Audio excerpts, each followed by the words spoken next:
ಉದ್ಯೋಗ ಬಂಧು ಯೂಟ್ಯೂಬ್ ಚಾನಲ್ಗೆ ಸ್ವಾಗತ. ಈ ಹಿಂದೆ BMTC ಕಂಡಕ್ಟರ್ ಹಿಂದಿನ ವರ್ಷದ ಪ್ರಶ್ನೆ ಪತ್ರಿಕೆ 2014 1ರಿಂದ 10 ಪ್ರಶ್ನೆಗಳಿಗೆ ವಿವರವಾದ ಮಾಹಿತಿಯನ್ನು ನೀಡಿದ್ದೀನಿ. ಈಗ 11ರಿಂದ 20 ಪ್ರಶ್ನೆಗಳಿಗೆ ವಿವರದ ಮಾಹಿತಿಯನ್ನು ನೀಡಿದ್ದೇನೆ. ಇದು BMTC ಕಂಡಕ್ಟರ್ ಒಂದಕ್ಕೆ ಅಲ್ಲ, ಎಲ್ಲ ರೀತಿಯ ಸ್ಪರ್ಧಾತ್ಮಕ ಪರೀಕ್ಷೆಗಳಿಗೂ ಈ ಕ್ವಶನ್ಸ್ ಬರ್ಬೋದು, ತುಂಬ ಉಪಯುಕ್ತ ಕೂಡ ಆಗುತ್ತೆ. 11ನೇ ಕ್ವಶನ್ ಏನಪ್ಪ ಅದು ಅಂದರೆ 100 GB ಅಧಿಕ ಗಾತ್ರದ ಭಾರೀ ಪ್ರಮಾಣದ ದಾಖಲೆಗಳನ್ನು ಇದರಲ್ಲಿ ಸುರಕ್ಷಿತವಾಗಿ ಉಳಿಸಿಡಬಹುದು. ಹೌದು, ಕಂಪ್ಯೂಟ್ರಲ್ಲಿ ಕ್ವಶನ್ಸ್ ಉತ್ತರ ಬಂದು floppy disk, CD-ROM, DVD, hard disk ಈ 4 ಕೂಡ ಕಂಪ್ಯೂಟರ್ಗೆ ಸಂಬಂಧಪಟ್ಟವು.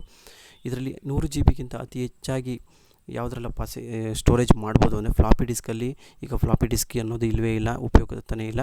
ಇನ್ನು CD-ROMಲ್ಲಿ ಬರೀ 700 MB ಮಾಡ್ಬೋದು, ಬೇಕಾದ್ರೆ ನೀವು ಬರ್ಕೊಬೋದು. CD-ಯಲ್ಲಿ 700 MB, DVD-ಲಿ 4.7 GB ಮಾತ್ರ ಸ್ಟೋರೇಜ್ ಮಾಡ್ಬೋದು. ಹಾರ್ಡ್ ಡಿಸ್ಕಲ್ಲಿ ಆ ರೀತಿ ಎಲ್ಲ ಎಷ್ಟು ಬೇಕಾದರೂ ಸ್ಟೋರೇಜ್ ಮಾಡ್ಬೋದು, ಅದಕ್ಕೆ ಲಿಮಿಟ್ ಏನಿರೋದಿಲ್ಲ. ಅಂದರೆ ನೀವು ಪರ್ಚೇಸ್ ಮಾಡೋದ್ರ ಮೇಲೆ ಡಿಪೆಂಡ್ ಇರುತ್ತೆ. ಆ disc 1 TB, 1 TB, 500 GB, 400 GB ಆ ರೀತಿ ಪ್ರತಿಯೊಂದು ಗಾತ್ರದ್ದು ಅದು ನಿಮಗೆ ಸಿಗ್ತಾ ಹೋಗುತ್ತೆ. ಇದಕ್ಕೆ ಉತ್ತರ ಹಾರ್ಡ್ ಡಿಸ್ಕ್ ಆಗಿರ್ತದೆ. ಇವುಗಳಲ್ಲಿ ಸುರಕ್ಷಿತವಾಗಿ 12ನೇ ಪ್ರಶ್ನೆ, ಇವುಗಳಲ್ಲಿ ಸುರಕ್ಷಿತವಾಗಿ ಉಳಿಸಿಡುವುದರ ಮೂಲಕ ಭಾರೀ ಗಾತ್ರದ ಕಡತಗಳನ್ನು ಇತರರೊಂದಿಗೆ ಹಂಚಿಕೊಳ್ಳುವುದಾಗಿ ಸುಲಭವಾಗಿ ಅಂತಿದೆ. Facebook, Twitter, cloud, floppy disk. ಮೊದಲೇ ಹೇಳ್ದಾಗೆ ಫ್ಲಾಪಿ ಡಿಸ್ಕು ಅದು ಸ್ಟೋರೇಜ್ ಕೆಪಾಸಿಟಿ ಇಲ್ಲ, ಈಗ ಅದು ಉಪಯುಕ್ತನೂ ಇಲ್ಲ. ಇನ್ನು ಫೇಸ್ಬುಕ್ ಅಂಥದ್ದು ಸೋಷಿಯಲ್ ಮೀಡಿಯಾ, ಬರೀ ವಿಡಿಯೋಸ್ ಅದು ಇದು ಹಾಕೋಕ್ಕೆ ಮತ್ತು ಮೆಸೇಜಸ್ ಮಾಡೋದಕ್ಕೆ ಮಾತ್ರ ಉಪಯೋಗ ಆಗುತ್ತೆ, ಅದರಲ್ಲೆಲ್ಲ ಹಂಚ್ಕೊಳಕ್ಕಾಗಲ್ಲ ಈ ಭಾರೀ ಗಾತ್ರದ ಫೈಲ್ಸ್ಗಳನ್ನೆಲ್ಲ. ಇನ್ನು ಟ್ವಿಟರು ಕೂಡ ಸೇಮ್ ಸೋಷಿಯಲ್ ಮೀಡಿಯಾ. ಇನ್ನು 3ನೇದಾಗಿ ಕ್ಲೌಡ್ ಅನ್ನೋದಿದೆ, ಇದೊಂದು ಸಾಫ್ಟ್ವೇರ್. ಇದರಲ್ಲಿ ನೀವು ಅತಿ ಹೆಚ್ಚಿನ ಗಾತ್ರದ ಸ್ಟೋರೇಜನ್ನು ಗಾತ್ರದ ಫೈಲ್ಸ್ನ ಬೇರೆಯವ್ರಿಗೆ ಸೆಂಡ್ ಮಾಡ್ಬೋದು ಮತ್ತು ಕಳಿಸ್ಕೊಡ್ಬೋದು. ಇದಕ್ಕೆ ಉತ್ತರ ಕ್ಲೌಡು. ಇನ್ನು 13ನೇ ಪ್ರಶ್ನೆ, ಮಾಹಿತಿ ತಂತ್ರಜ್ಞಾನಕ್ಕೆ ಸಂಬಂಧಿಸಿದಂತೆ CIO ಎಂಬುದು ಇದರ ಸಂಕ್ಷಿಪ್ತ ರೂಪವಾಗಿದೆ. CIO ಹಂಗಂದರೆ ಫುಲ್ ಫಾರ್ಮ್ ಏನು ಅಂದರೆ ಚೀಫ್ ಇನ್ಫಾರ್ಮೇಷನ್ ಆಫೀಸರ್ ಅಂತ ಇದಕ್ಕೆ ಉತ್ತರ. ಇನ್ನು 14ನೇ ಪ್ರಶ್ನೆ, LED ಟೆಲಿವಿಷನ್ಗಳಂಥ ಪ್ರಮುಖ ಉಪಕರಣಗಳಲ್ಲಿ ಇದು ಇದೆ. ಅಂದರೆ LED television, LED TV, LED computer, LED laptop, ಈಗ ಬರುವಂಥ ಎಲ್ಲ ಟೆಲಿವಿಷನ್ಗಳು LED ಆಗಿರ್ತದೆ. ಲ್ಯಾಪ್ಟಾಪ್ಗಳು LEDಯಿಂದನೇ ಬರ್ತಾಯಿದ್ದಾವೆ. ಎಲೆಕ್ಟ್ರಾನಿಕ್ಸ್ ಆಲ್ಮೋಸ್ಟ್ LEDಯಿಂದನೇ ಬರ್ತಾಯಿದ್ದಾವೆ. ಅದರಲ್ಲಿ ಯಾವುದನ್ನು ಬಳಸ್ತಾರೆ ಅಂತಂದರೆ, ಮೊದಲನೇ ಉತ್ತರ ಬಳಸುವವರು ಬದಲಾವಣೆಗಳನ್ನು ಮಾಡಿಕೊಳ್ಳಬಹುದಾದ ಆಪ್ರೇಟಿಂಗ್ ಸಿಸ್ಟಮ್. ಇದರ ಅರ್ಥ ಏನಂದರೆ ಆಪ್ರೇಟಿಂಗ್ ಸಿಸ್ಟಮ್ನ ಹೆಂಗೆ ಬೇಕಾದ್ರೂ ನಾವು ಬದಲಾವಣೆ ಮಾಡ್ಕೊಳೋ ರೀತಿ ಬಂದಿರೋದೇ LED ಟೆಲಿವಿಷನ್ಗಳು. ನೀವೇ ನೋಡಿರ್ತಾರೆ, ರಿಮೋಟ್ಗಳಲ್ಲಿ ನಾವು ಹೇಗೆ ಬೇಕಾದ್ರೂ ಬದಲಾವಣೆ ಮಾಡ್ಕೊಬೋದು. ಮೊದಲೆಲ್ಲ LED TV ಇರ್ತಿರಲಿಲ್ಲ, ಮಾಮೂಲಿ ಡೂಮ್ ಟಿವಿಗಳು ಇರ್ತಿದ್ವು. ಈಗ ಬಂದಿರೋದು LED ಟಿವಿಗಳು. ಅದರಲ್ಲಿ ಹೆಂಗೆ ಬೇಕಾದ್ರೂ ನಾವು ನಮಗೆ ಅವಶ್ಯಕತೆಗೆ ಬೇಕಾದಾಗೆ ಅದನ್ನು ಬದಲಾವಣೆ ಮಾಡ್ಕೊಬೋದು, ಅದೇ ಆಪ್ರೇಟಿಂಗ್ ಸಿಸ್ಟಮ್. ಇನ್ನು 15ನೇ ಪ್ರಶ್ನೆ, ಈ ಕೆಳಗಿನವುಗಳಿಗೆ ಯಾವುದು ಸುನಾಮಿಗೆ ಕಾರಣ?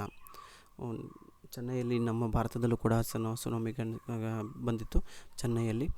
ಇದಕ್ಕೆ 3ನೇದು ಉತ್ತರ ಆಗಿದೆ ಸಾಗರದಾಳದ ಭೂಕಂಪನಗಳು ಇದಕ್ಕೆ ಉತ್ತರವಾಗಿರ್ತದೆ. ಗ್ರೀನ್ ಹೌಸ್ ಎಫೆಕ್ಟ್ ಪ್ರಮುಖವಾಗಿ ಇದರಿಂದ ಆಗುತ್ತದೆ. ಗ್ರೀನ್ ಹೌಸ್ ಎಫೆಕ್ಟ್ ಯಾವುದರಿಂದ ಆಗುತ್ತೆ ಅನ್ನೋದಂದರೆ ಓಝೋನ್. ಸಾಕಷ್ಟು ನಾವು ಕಾರ್ಬನ್ ಡೈಆಕ್ಸೈಡ್ ರಿಲೀಸ್ ಮಾಡೋದ್ರಿಂದ ಓಝೋನು ಏನಾಗಿದೆ, ಆಲ್ರೆಡಿ ಓಝೋನ್ ಎಲ್ಲ ಹೋಗಿದೆ, ಹಾಳಾಗಿದೆ ಅಂತ ಸಾಕಷ್ಟು ಬಾರಿ ತಿಳ್ಕೊಂಡಿರ್ತೀವಿ. ಓಝೋನಿಂದ ಈ ಗ್ರೀನ್ ಹೌಸ್ ಎಫೆಕ್ಟು ಪ್ರಮುಖವಾಗಿ ಕಾರಣವಾಗುತ್ತದೆ. ಅದಕ್ಕೆ ಕಾರಣ ಮೇಯ್ನು ಕಾರ್ಬನ್ ಡೈಆಕ್ಸೈಡ್ ಹೆಚ್ಚಾಗಿ ಓಝೋನ್ ಪದರ ಹಾಳಾಗಿರೋದ್ರಿಂದನೇ ಗ್ರೀನ್ ಹೌಸ್ ಎಫೆಕ್ಟು ಪ್ರಾಬ್ಲಮ್ ಆಗ್ತಾ ಇರೋದು. ಅದಕ್ಕೋಸ್ಕರ ಇದಕ್ಕೆ ಉತ್ತರ ಓಝೋನ್ ಆಗಿರ್ತದೆ. ಇನ್ನು 17ನೇ ಪ್ರಶ್ನೆ, ಮುಕ್ತ ಆರ್ಥಿಕತೆಯಲ್ಲಿ ಬೆಲೆಗಳನ್ನು ನಿರ್ಧರಿಸುವ ಅಂಶ. ಮುಕ್ತ ಆರ್ಥಿಕತೆಯಲ್ಲಿ ಬೆಲೆಗಳನ್ನು ಹೇಗೆ ನಿರ್ಧಾರ ಮಾಡ್ತಾರೆ, ಯಾರು ನಿರ್ಧಾರ ಮಾಡ್ತಾರೆ ಅಂದರೆ ಪೂರೈಕೆ ಮತ್ತು ಬೇಡಿಕೆ.